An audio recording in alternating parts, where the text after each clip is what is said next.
April 17th, 1944, North Atlantic, 2:13 in the morning. It was the kind of night where even the ocean seemed to hold its breath. No moon above, no stars, just a thick, suffocating darkness pressing in from every side. The waves rolled slowly, heavy and indifferent, slapping against the steel hull of our support ship like the pulse of some ancient beast. Out there, somewhere beyond the black horizon, our convoy kept moving, and we were supposed to be part of it. Supposed to be. I remember standing on the deck, hands numb from the cold, my breath visible in front of me, mixing with the salt in the air. The sea sounded distant, hollow even. It wasn't just the weather. It was a feeling, like something wasn't right. I had stood watch plenty of nights before, but this one felt off, like we weren't supposed to be there. Then it happened. A snap. Not loud, not dramatic, just a sharp final click that came from the comms room. One of those sounds that make your stomach drop even if you don't know why yet. I turned my head instinctively, and not 5 seconds later, Petty Officer Reeves stepped out of the compartment. He didn't need to say anything. His face said it all. But he did say something. Just 2 words. "We're dark." That was it. No more radio, no more contact, no more convoy. The deck felt quieter after that. I could hear my heartbeat in my ears. We were somewhere deep in the Atlantic, and no one knew where we were. No one knew if we were alive, or if we would stay that way. People often talk about fear in war like it's tied to bullets and bombs, but the worst kind of fear is the kind that doesn't make a sound, the kind that creeps in when there's no enemy in sight, when there's nothing to fight, just silence and distance, and the knowledge that if something went wrong, if we took on water or ran into a U-boat, nobody would come. The ocean can make you feel small, but when the only thing connecting you to the rest of the world cuts out without warning, it does more than that. It erases you. I remember walking inside to check on the others. Most of them were half asleep in their bunks, others playing cards by the weak glow of a storm lantern. One of them asked if we had heard back from command. I shook my head. That was all it took. The card game stopped. The room went quiet. We tried to reboot the systems. Reeves and McAllister took apart the receiver, ran line checks, reconnected the antenna, but it was no use. Static. Nothing but static. It wasn't just malfunction. It was isolation. The captain came down 10 minutes later, his voice steady, too steady. He gave us the facts without sugarcoating. Our communications are out. We've lost signal with the group. No distress beacon sent. For now, we maintain course and power down unnecessary systems. Until further notice, we're alone. He said it like it was just another procedure, but we knew better. Alone meant vulnerable. Alone meant unaccounted for. And worst of all, alone meant forgotten. The ship felt different after that. Not just colder, heavier, as if the weight of the Atlantic had crept on board with us. Every creak in the metal seemed louder. Every gust of wind through the vents sounded like a whisper from the dark. And all we could do was listen. What people don't realize is that wartime isolation isn't always about prisons or islands. Sometimes it's a steel box drifting in a black ocean with a crew of men who suddenly start to understand what it means to be truly invisible. I remember walking back outside to the deck alone, just for a minute. I needed to breathe. The air hit my face like knives. I looked out at the water, trying to spot anything, even a distant light.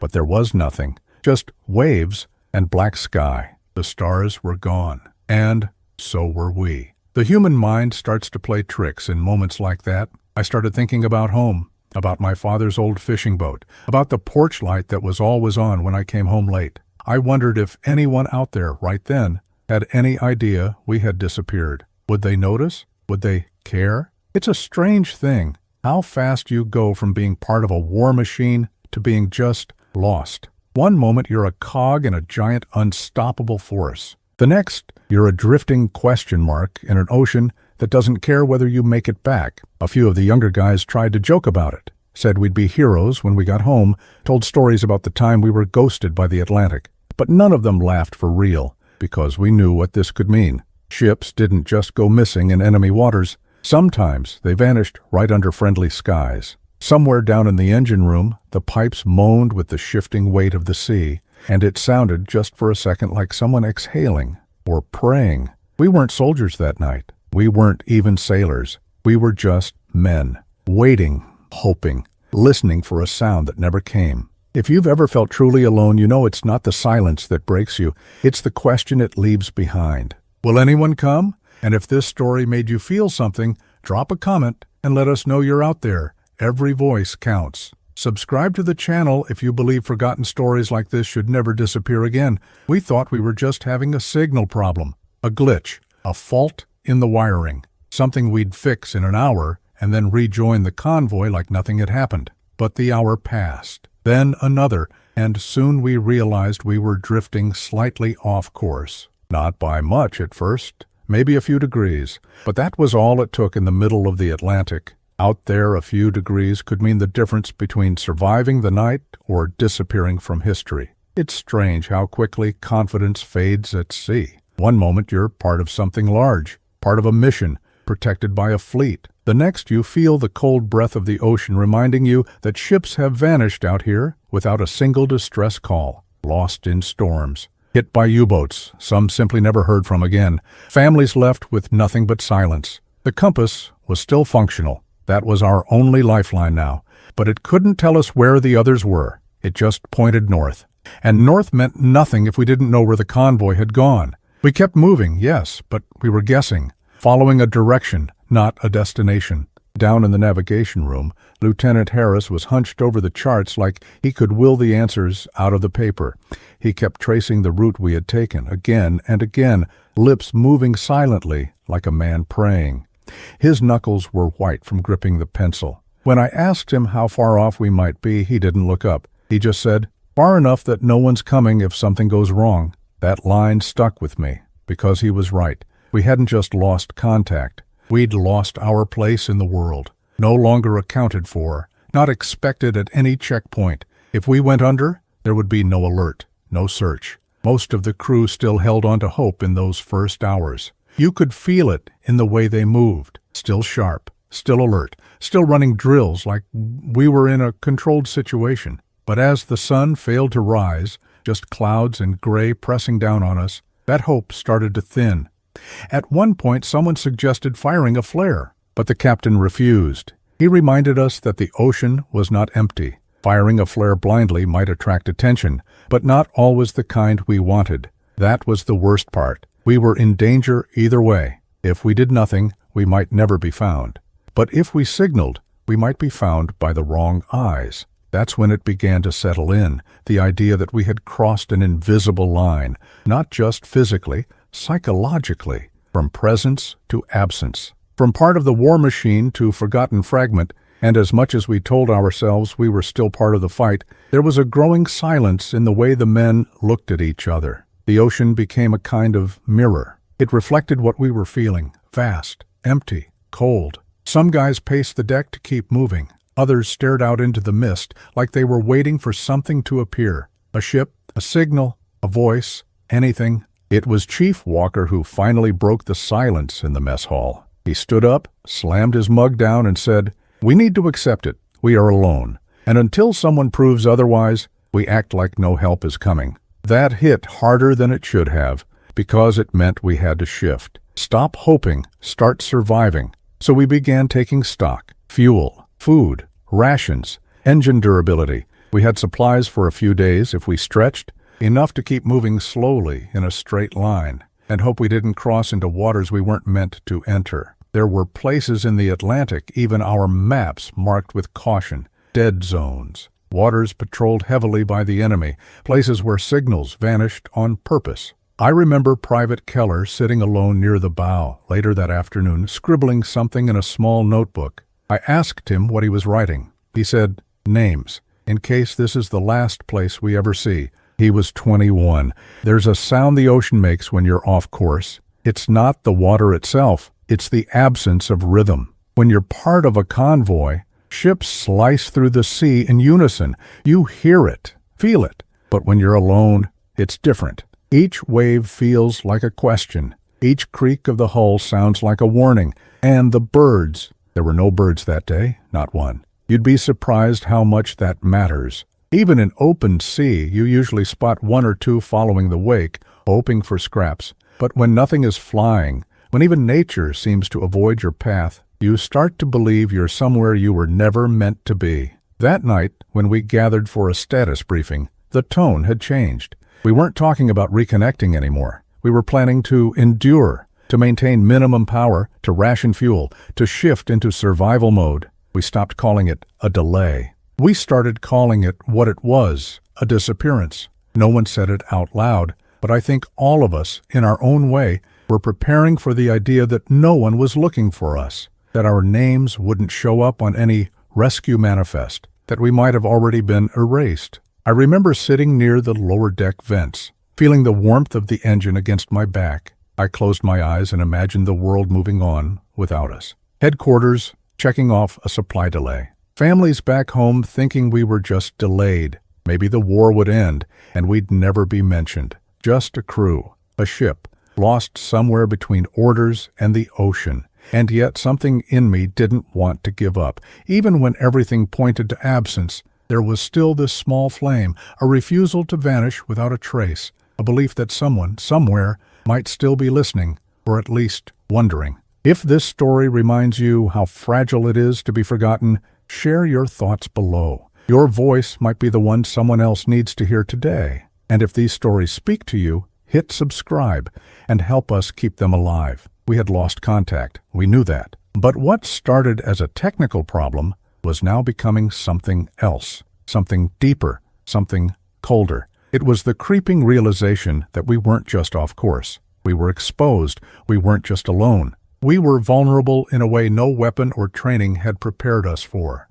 Darkness at sea is a different kind of darkness. On land, you still have shadows. You still have the feeling of ground beneath your feet. But out there, in the middle of the Atlantic, you have none of that. You have black water stretching in every direction. No reference points, no reflections, no outlines, just motion and void. And that night, we were completely immersed in it. You'd think we'd be used to it. We were sailors. We'd spent weeks at sea before, but this was different. This wasn't the routine darkness that comes with nightfall. This was the kind of darkness that felt like it had weight, like it was pushing back against your eyes, like it was alive. And in that kind of darkness, fear takes on a new shape. It becomes something quieter, more patient. You start to question every sound, every vibration through the hull, every shift in the wind. The things you used to dismiss become signals, clues, warnings. That night, we started to hear things. Faint splashes,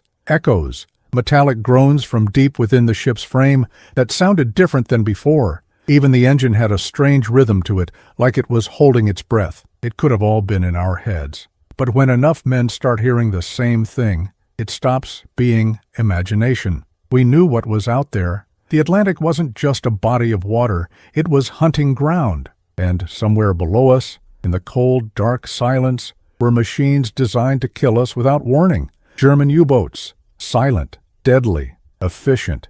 They didn't need to be seen. They just needed you to make one mistake. I remember a briefing we had weeks earlier, back when everything still felt controlled. They showed us maps, charts with red markers along known U-boat paths. They told us that at least 70% of merchant sinkings in the last 3 months had occurred in this quadrant. They gave us numbers, ratios, survival estimates. We nodded, we memorized, but none of it felt real. Not until that night. Now, every creak of the hull made you think of torpedoes. Every gust of wind felt like the breath of a submarine surfacing just beyond the reach of your eyes. And we had no way of knowing if we had drifted directly into the path of a wolf pack. That was the term the Navy used. Wolf pack. It sounded dramatic when we first heard it. Cinematic even. But when you are alone and off course and every second might be your last, it doesn't feel cinematic. It feels final. No one said the word out loud, not at first, but we were all thinking it. U-boats, U-boats, U-boats.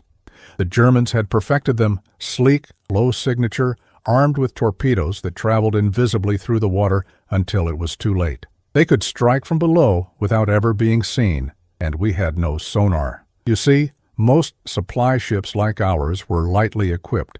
We weren't meant to engage the enemy. We were meant to follow, to support. Our job was to carry material, food, fuel. We were never supposed to fight. And now we found ourselves in waters where being seen meant being sunk. The captain ordered all exterior lights extinguished. Even the dim safety lights on the rails were turned off. The deck was plunged into pitch black. We moved with red-filtered flashlights, barely able to see a few feet ahead. Every step on the steel surface echoed like it might give us away. We had standing orders to remain silent. No unnecessary communication. No noise above deck. Even movement was restricted. It wasn't just protocol. It was instinct. When prey realizes it is being watched, it goes still. We had become prey. Private Layton, a quiet kid from Illinois, asked me if submarines made any noise before they attacked. I told him no, not usually. The torpedo is silent. You don't hear it, you feel it. A jolt, a shudder, a burst of water and fire, and then often, nothing. He didn't speak again that night. I think we all started to imagine it. That moment, the impact. We pictured it happening while we were asleep, while we were eating, while we were walking across the deck. It made every normal action feel ridiculous. Every word spoken out loud felt dangerous. Some of the men began sleeping in shifts, boots on, jackets zipped, life jackets close by. Not because anyone told them to, but because deep down they knew they might have to jump in less than 30 seconds. And jumping meant freezing. The North Atlantic at that time of year was barely above freezing temperature. Most men would not last more than 10 minutes in the water. If the torpedo did not kill you, the cold would. That's what fear really looks like. Not screaming, not running. Just quiet preparation. Just the slow, methodical acceptance that death might come without reason, without warning, without noise. I remember pressing my hand against the metal wall of the hull that night. It felt cold, colder than usual. And I found myself wondering how thick it was, wondering how much protection there really was between us and the crushing pressure of the sea, between us and a war machine hidden in the dark. It was not the kind of fear you tell stories about later. It was the kind of fear that sits in your chest, tightens your breathing, and whispers that you might not see morning. And yet, somehow, we kept going. We kept moving forward through the dark, because doing nothing felt worse. If you've ever felt the weight of silence pressing against your lungs, let us know in the comments. Stories like this deserve to be remembered. If you believe in honoring the voices of those who waited in the dark, subscribe and stay with us as we keep telling them. By 4 a.m, the ship had changed. The steel beneath our boots felt heavier with every passing hour. The creaks in the hull became more frequent, more aggressive, as the Atlantic started to wake. The sea wasn't calm anymore. It had begun to stir like something alive. The waves grew larger, slapping the sides of the vessel with thick rolling crashes that echoed through the corridors like distant thunder. It was as if the ocean had sensed our weakness and was now testing our endurance. The wind picked up suddenly, sharp and cold like it had teeth. It howled through the narrow gaps in the ship's superstructure, producing a high-pitched whine that made it hard to think. The metal moaned under pressure. Doors rattled. Loose chains clinked and swayed. Everything was in motion, including us. We were drifting, slowly but steadily, though none of us knew in what direction. Without our communications or the rest of the convoy, our path was being dictated by the sea. And the sea has no loyalty, no concern for sides or cause. It moves with indifference, pulling even the most sophisticated war machines into chaos, if given the chance. Down below, the engine room had become the heart of the ship. Loud, mechanical, and hot, despite the cold outside.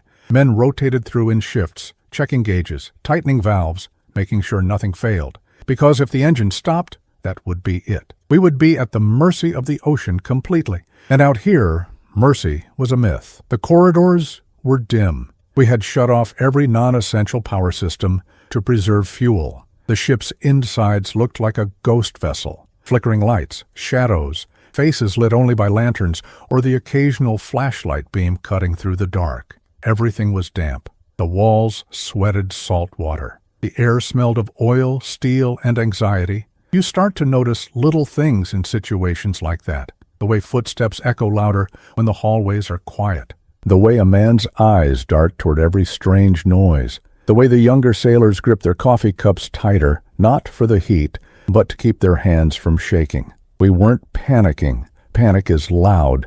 This was quieter, heavier. A slow descent into the kind of tension that wears down the soul. In the galley, the cook had stopped making hot meals, not out of laziness, but because no one had an appetite. We were surviving on cold rations, bread, and strong coffee. Even the coffee tasted metallic, like the ship had started to infect everything on board, like the steel itself had soaked into the food and drink. I sat across from Corporal Haynes at one point. He was staring at the wall, chewing without looking down.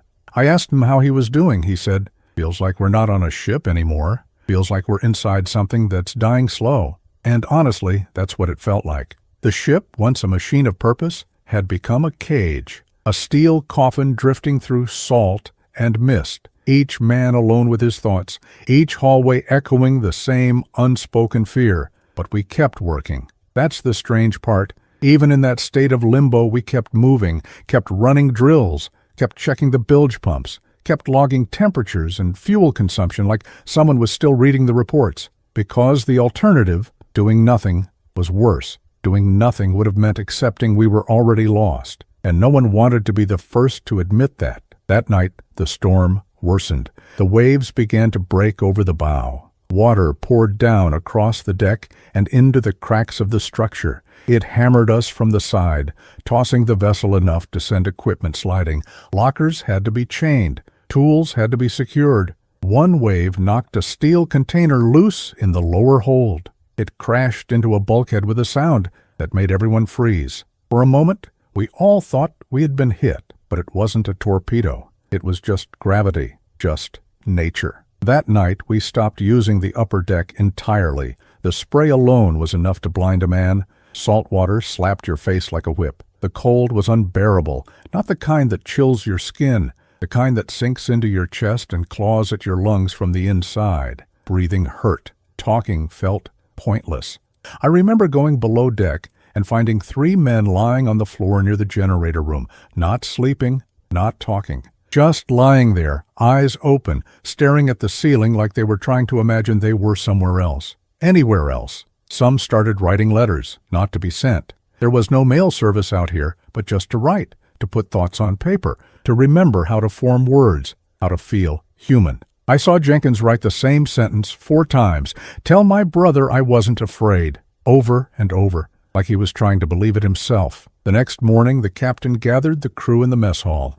Not to give orders, just to talk. He said, "This ship will hold. We are not dead, we are not forgotten, but we are alone. And alone means we take care of each other." That sentence stuck with us. For the rest of the day, men began helping each other without being asked, fixing pipes, patching rust spots, reinforcing seams, not because they were told to, but because action gave us power, control, even if it was just an illusion. And we needed that illusion, because every hour the storm reminded us that we were still just a dot on the map, a speck in a vast, violent ocean that didn't care whether we lived or died. If you've ever felt trapped in a place where the walls start to whisper and the floor beneath you feels like it could vanish, share your thoughts in the comments. Your experience matters. Subscribe if you want to help us bring these forgotten voices back to the surface where they belong. When the captain gave the order to power down all non-essential systems, it was more than just a technical decision.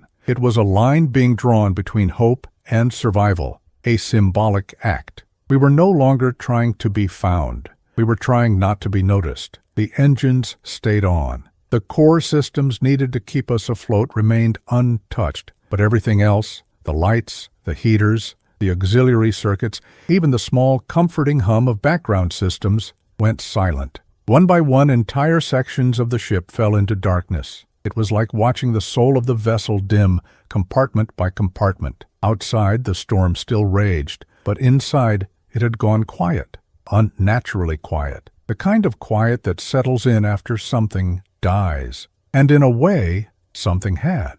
The idea that we were still part of the larger mission, that someone might still be tracking us, that illusion had finally burned out. The ship had become a shadow of itself. Walking the corridors now was like stepping into the belly of a metal ghost. Our flashlights, already weak from conserving batteries, barely pierced the dark. Every sound echoed further than it should have. Our own footsteps felt like distant reminders that we were still there, still human, still moving. We covered the portholes with canvas and tape, just in case any light leaked out. Even the soft red glow from emergency switches was blocked or dimmed. We moved slowly, spoke only when necessary, and when we did, we whispered. There was no fear of mutiny, no chaos. The crew understood. This wasn't panic. This was adaptation. When the enemy is silent and your only weapon is invisibility, you do not resist the dark. You embrace it. But embracing the dark has a cost. Time began to blur. Without the natural rhythm of lights and daily duties, the hours melted into one another. There was no more night or day, just long stretches of dim awareness, punctuated by shift changes, engine checks, and moments of eerie stillness. I remember lying in my bunk that night, layered in wool and soaked canvas, trying to sleep without success. The ship groaned every few seconds under the pressure of the waves. The steel bulkheads shifted, made sounds like metal teeth grinding. Somewhere near the stern, something clanged and dragged, like a chain had come loose and was scraping across the deck. No one went to check. We had all started to follow the same unspoken rule. Do not open doors you do not need to. Do not shine lights.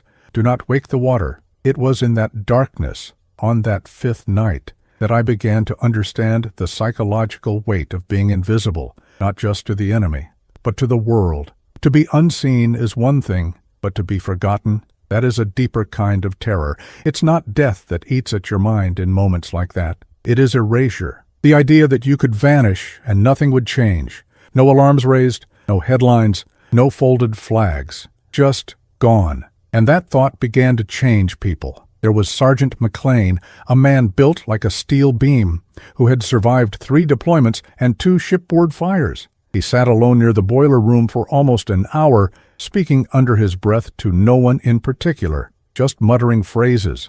At first, I thought he was praying, but when I passed by, I realized he was listing ingredients, recipes. He was reciting his mother's cooking from memory: flour, salt, vinegar, pepper, chicken livers, bay leaves, over and over. Not a man losing his mind, a man trying to remember who he was. Others started writing again. Not letters this time, just thoughts. I saw poems, doodles, notes. Some kept lists of things they wanted to do if we made it back. One sailor, Andrews, filled 5 pages describing the exact way he would walk into his father's workshop in Pennsylvania and smell the cedar shavings on the floor. He wrote about the smell more than the people, because memory was our anchor now. If the world had forgotten us, we would not forget ourselves. We began holding short briefings in total darkness. The captain's voice became the thread we followed. He spoke clearly, calmly, always with the same structure: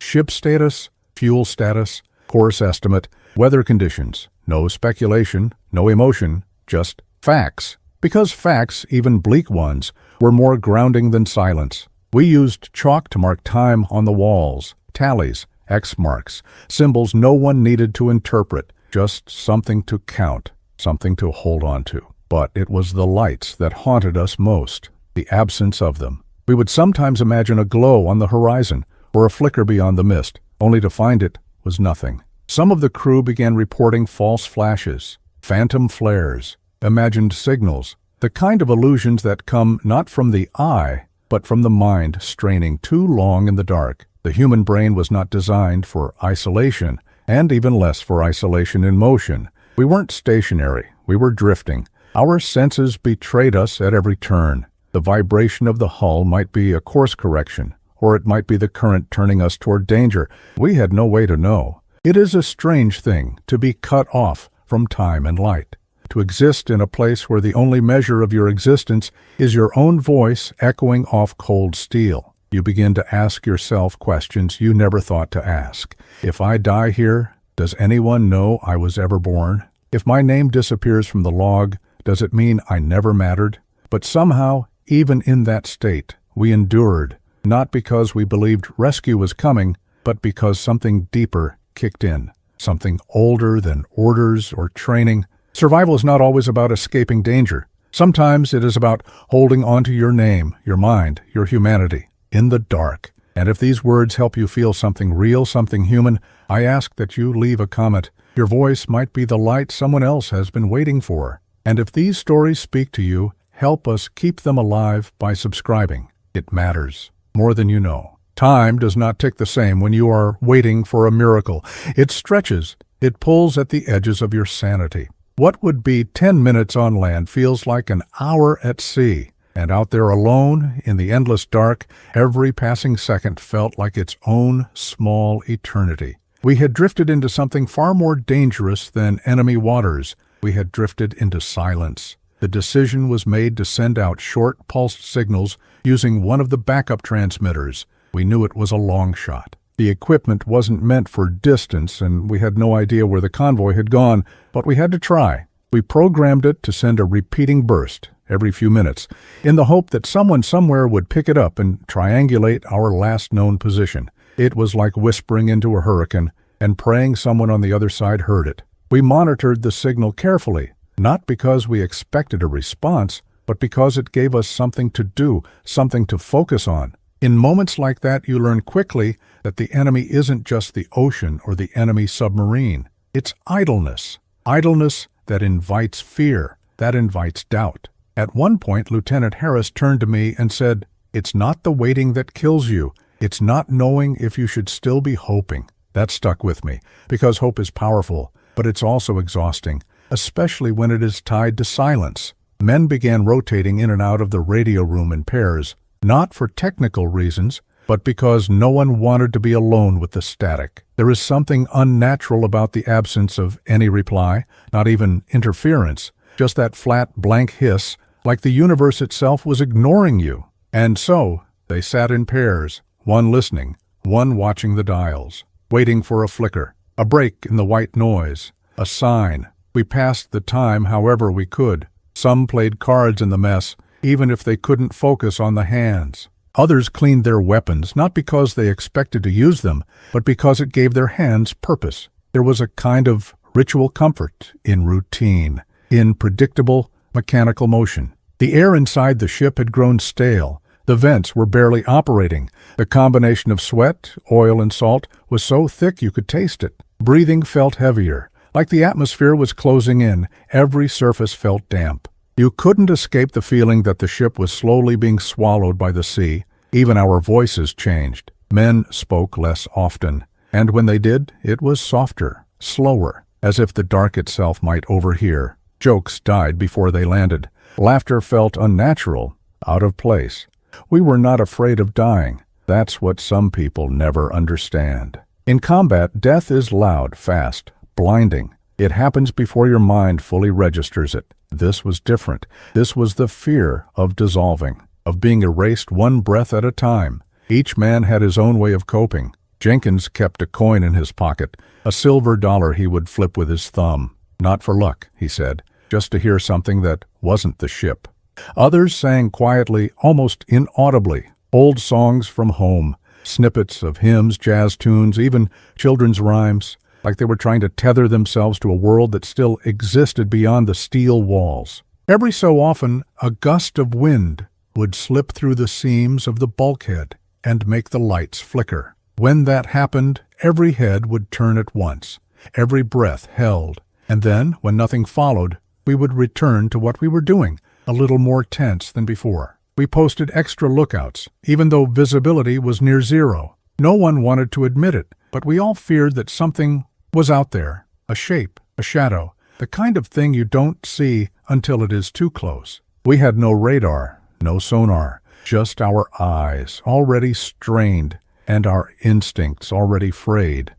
Some of the veterans tried to keep the younger ones steady. I remember Chief Walker telling a group of them, "If you're scared, that means you're still paying attention. That means you're alive." It helped, in a way, a reminder that fear was not failure, it was survival. The generator that powered the emergency systems began making a low grinding sound. A mechanic was sent to inspect it. He crawled into the crawl space beneath the floor, alone, with only a headlamp. When he returned, he didn't speak. He just nodded. It was still working, barely. We crossed our fingers. There was nothing else to do. The hours passed with no change, no contact, no message, just the sea, breathing around us, and the cold bite of reality settling deeper into our bones. Some of us began to count the seconds between transmissions. Others stopped listening altogether. Not out of hopelessness, but to protect their minds. Because hope, in doses too strong, becomes dangerous.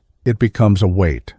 At one point during my shift, I walked to the far end of the deck alone. The waves were quieter now, but the wind had picked up again. It whistled through the railing like a voice. I leaned on the cold steel, looked out into the void, and tried to imagine what it would look like from above. Just a tiny ship, a speck, adrift on a black canvas, completely silent, unseen, forgotten. But I didn't feel pity. I felt something else, a kind of defiance.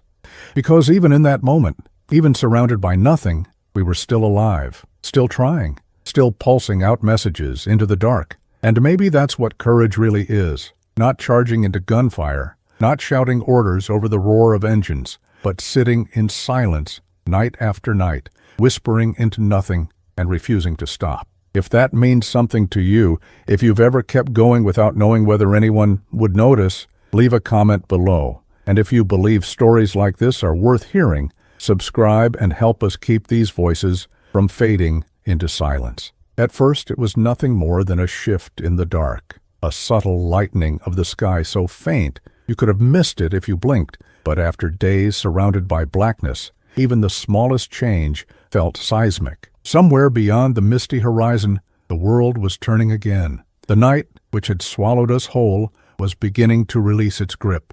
I stood near the bow that morning, not expecting anything, just breathing, watching the slow stretch of gray leak across the sky like a promise. It wasn't sunrise, not yet, just the early suggestion of one. A thin glow pushing gently against the gloom, like hope trying to find its way back in. The sea had calmed slightly. The waves no longer slapped, but rolled, deep and wide, like the ocean was tired too.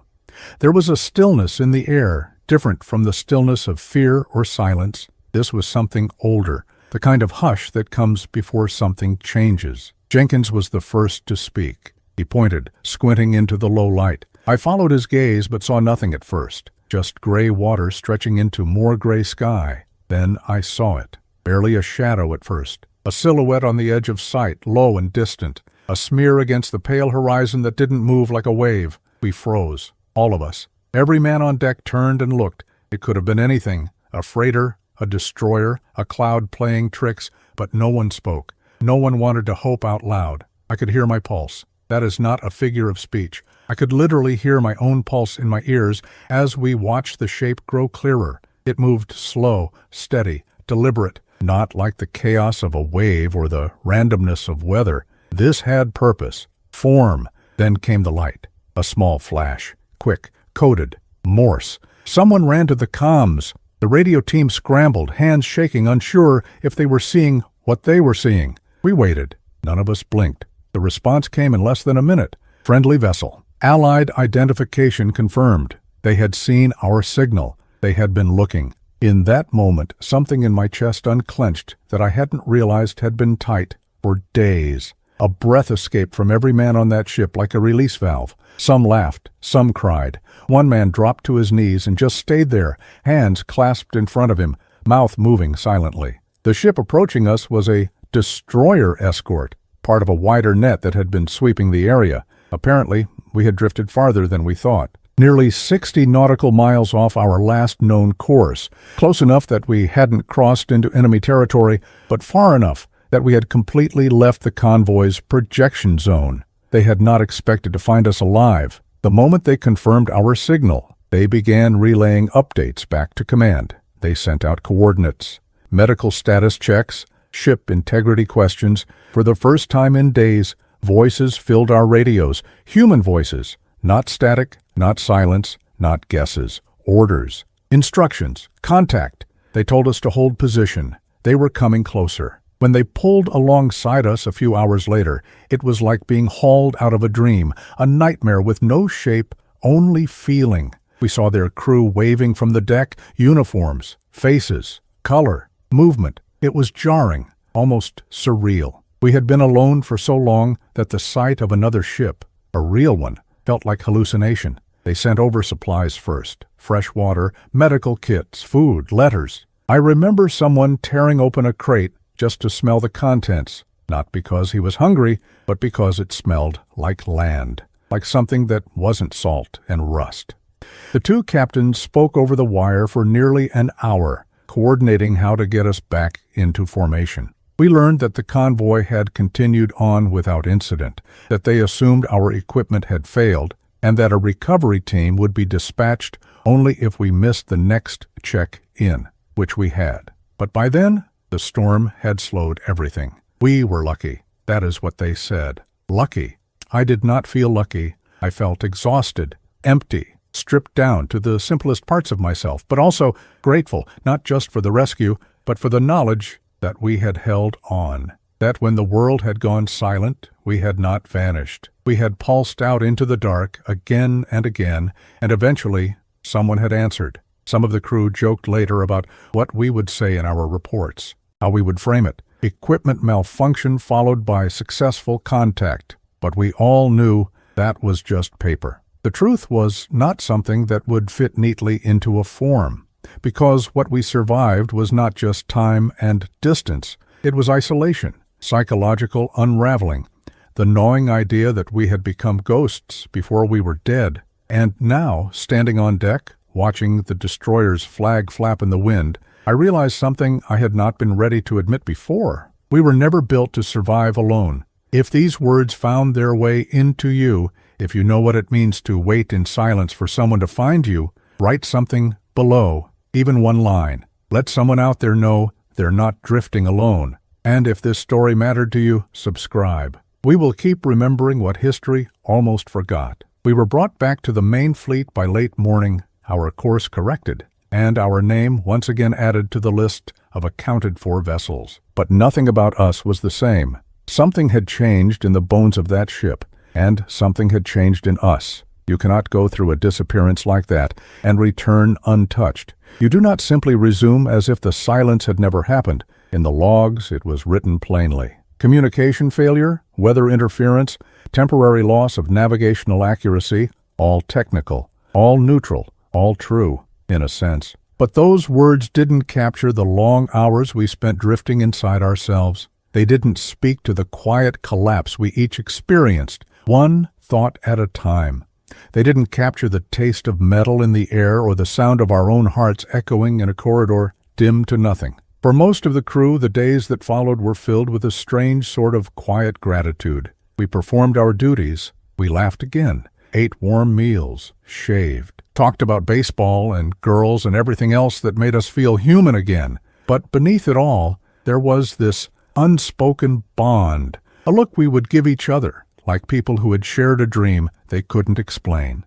A few weeks later, when we made port, some of the men went their separate ways. Transfers, medical leave, reassignment. And with each handshake goodbye, I could feel the story starting to drift from reality into memory, like it was trying to fade already, trying to soften its own edges, but I wouldn't let it, because I remember the night I thought we would never be found. I remember the exact silence that followed the last transmission. I remember writing my name on the inside of my boot with a pencil in case they found only that. I remember the taste of fear, the weight of it. And I remember the moment we saw that flash on the horizon, the first proof that the world had not forgotten us. That's why I've told this story. Not for sympathy, not for drama, but because someone needs to know what it feels like to almost disappear.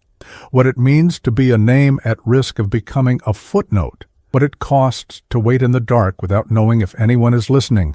There are hundreds of stories like mine, thousands, men who disappeared for a time, units that were listed as missing, only to resurface days or weeks later, changed forever by what they saw or didn't see, and some never came back at all. We talk a lot about heroes in war, the brave, the bold, the ones who charged forward into fire. But there is another kind of courage, quieter and often forgotten, the kind that keeps going in the dark, the kind that whispers, "I'm still here," even when no one responds. That is a courage I saw in every man on that ship, and I carry it with me still. Years have passed. My uniform is folded in a box now. The medals collect dust. But this story, this silence, this brush with being erased, it never left me. So to those of you listening, thank you. Thank you for caring about stories like this, for remembering those moments that history books skip over, for giving your attention to the forgotten corners of war where the real weight is carried. If you made it this far, leave a comment. Say something. Anything. Because your voice is proof that this moment matters. And if this story reached you, really reached you, click on the next video that's about to appear. There are more voices like mine, more stories waiting to surface. Help us bring them back into the light, because sometimes being remembered is the greatest honor there is.